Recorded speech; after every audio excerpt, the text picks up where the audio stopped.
Okay, Steven has spotted something. This is the edible fruiting sugarcane relative. They cook. It's not sugarcane. Yeah, it's not sugarcane, but related. Only this leaf looks like sugarcane. Yes. And what is it called here? We call yeah, this one. See, here's the fruit. The fruit. Yeah, this one is the fruits. See? Oh, don't know what. Oh, sorry. You have to buy. Okay. You want to try a little bit? Let's buy one. $10. I'm balancing this camera on The dangerous knife. on the dangerous knife that we have. Sometimes when you watch these videos, guys, I'm balancing my camera on a piece of fruit. And so far, all the videos that I've shot in Fiji have been balanced on this. But it's time to review this. And I don't know what this is. Steven said it's really, really rare and interesting though. So why don't you tell me what this is?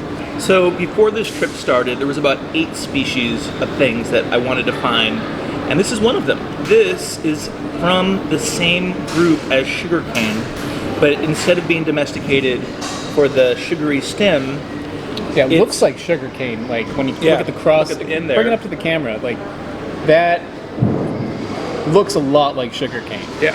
But then it like opens up into whatever's going on there. Yeah, so Whoa. Stuff is falling out. So inside the sugarcane stalk, it's like you just like opened up like corn husk. Yeah. But instead of corn, you're left with like this this powder. this thing. Yeah. You just eat it. Mm-hmm. You don't. But people usually cook it. Usually cook. Yeah. Sure. Just get a big chunk of it. What? Pretty rare, very rare thing that you have right now. And this is Pitpit is one of the common names. Pitpit. Yeah. All right, so we got some Pitpit. Yeah, got some Pitpit. Pitpit dust here. Yeah.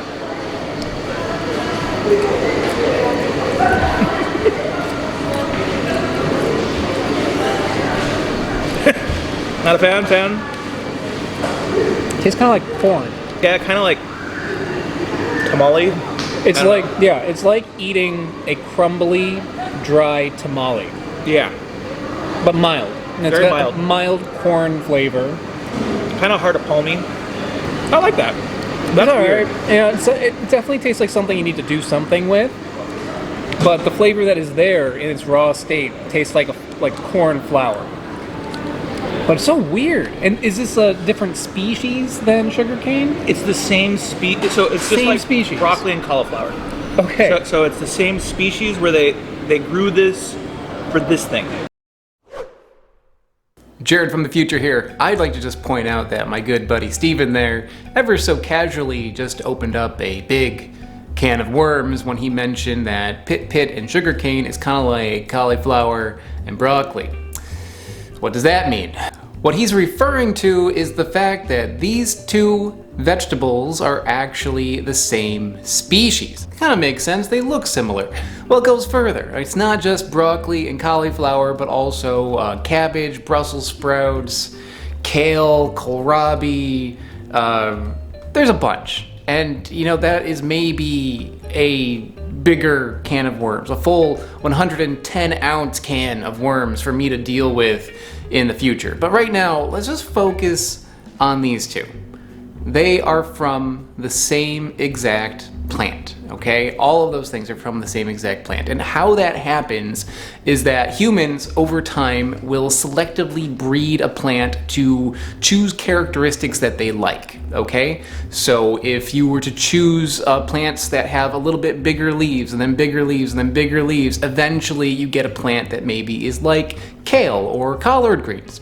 With the case of broccoli, over time, humans have selected plants that have tight, dense bunches of flowers, or flower buds in this case. So yeah, that's what these are. If you go up and look real close at broccoli, you can see these tiny little buds. Those are flower buds. And if you let this grow and mature, it actually turns into little like yellow flowers. Ugh, it kind of freaks me out. So what's this? The white stuff of cauliflower is inflorescence meristem. Meristem is kind of like stem cells in a human. It is undifferentiated tissue. It is tissue that can become different types of plant parts.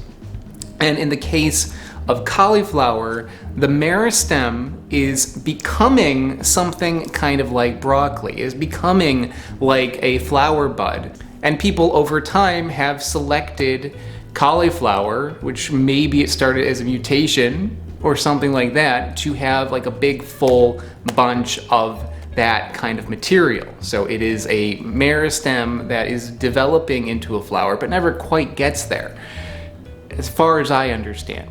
And with Pitpit and sugarcane, it is actually very similar to broccoli and cauliflower. Or I got them reversed. It's Pitpit is kind of like cauliflower, broccoli is kind of like sugarcane. What sugarcane does is it has meristem in it that is going to form into flowers that come out of the top of the stalk. But with Pitpit, that never happens. Instead, the meristem, instead of developing into flowers that comes out of the top, instead it never fully develops. It becomes something more like this, and it bunches up inside the stalk of the sugarcane. And that is a completely different way of using sugarcane than other people do. You know, usually sugarcane is chosen over how much sugar content it has. It's been bred to have more sugar content, be sweeter, more flavorful. But in the case of Pitpit, it's not. It's not. It's chosen for having this meristem sort of stuff going on inside of it. Like, you grow sugarcane on your farm. You can't grow this with the sugarcane that you have. No, my sugarcane does not do this. This is a specific variety that produces like a cauliflower kind of thing. Sugarcane, for those that don't know, it's botanically a grass. You know, I would review sugarcane on this channel as a culinary fruit. This, I don't know where to put this. Yeah. Because it's a relative of a culinary fruit. However, it is used more like a vegetable. But botanically, it's actually a grass. Pretty crazy though, it's weird. Yeah, this is among the weirder... Kind of throws a wrench in the whole system. What I'm curious about is, since it's related to sugarcane, if that might be sweet. Would be sweet.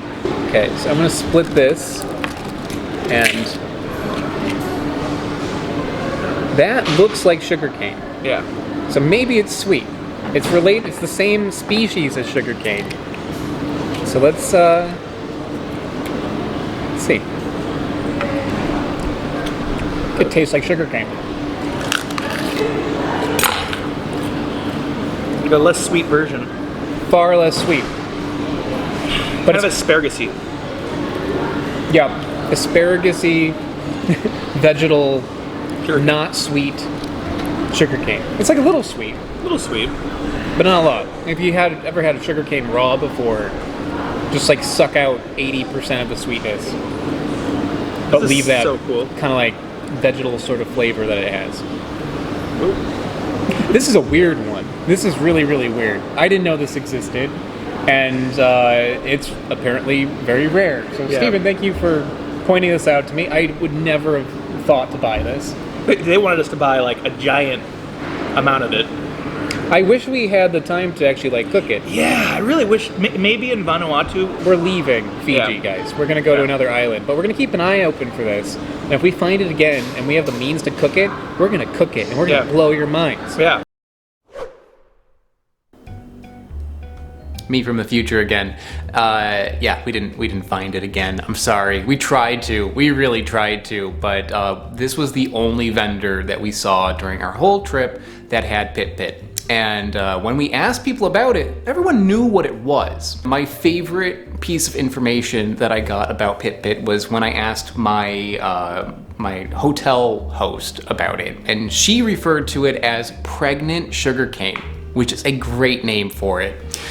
And also that the way that she prepares Pitpit is she would take the stalk, strip off all of the layers of it except for the final one. So there's only like one husk around all that fluffy stuff. She takes that and then puts it in a pot of boiling coconut milk and cooks it in the coconut milk until it firms up. And I really wish I could have tried it because that sounds awesome. To take this sort of thing that has like a mild like white corn kind of flavor to it, but then also putting the flavor of like coconut milk in that, that would have been good. So yeah, not this time around, but maybe in the future. Just every time I move it, more falls out. Just so messy. Yeah, the people running these shops really don't like us right now. Oh, they're gonna hate us. we're gonna clean this up. We're gonna clean it up. I promise. Oh, we're gonna keep our eyes open for this again as we travel, and if we have the means to cook it, we're gonna cook it and blow your minds with that. But if not, I hope that this has at least blown your minds a little bit, because it's certainly doing that to me. Really crazy. I think that's about it. Thanks so much, guys. Thank you, Steven. Thank you. And I will see you next time. Bye-bye. I would like to give a big shout out to Smarter Every Day, wootbot, JMac, and Schoolbird. They are mega patrons over on patreon.com. This is how I can afford to do all the things that I'm doing on this channel, so it's a big help. Thank you so much, guys. And anyone else watching who would like to support the channel and get some cool stuff in return, click the link in the description below. Another thing that you can do is buy a t-shirt. I've got them for sale over on my website, which I've linked in the description below as well. Thank you so much, everybody. See you next time.